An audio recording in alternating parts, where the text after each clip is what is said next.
এই যে বান্ধবীর বাড়িতে আসছি, বান্ধবী আমার জন্য কষ্ট করে পাক করলো, খাবার খাইতে বসলাম। বান্ধবী আর আমি একসাথে এই যে খাবার খাইতে বসছি। হ্যাঁ, এই যে আমিও খাইতে বসছি, দুই বান্ধবী খাইতে বসছি।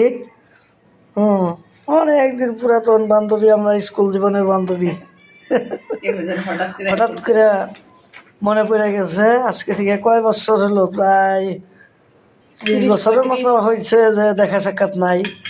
হঠাৎ করে আজকে আসছি। বান্ধবী আমার বড় লোক, আমি গরিব। এই যে গরুর গোস পাকাইছে, পোলাও পাকাইছে, ডিম, বান্ধবী খাচ্ছে, আমিও খাচ্ছি।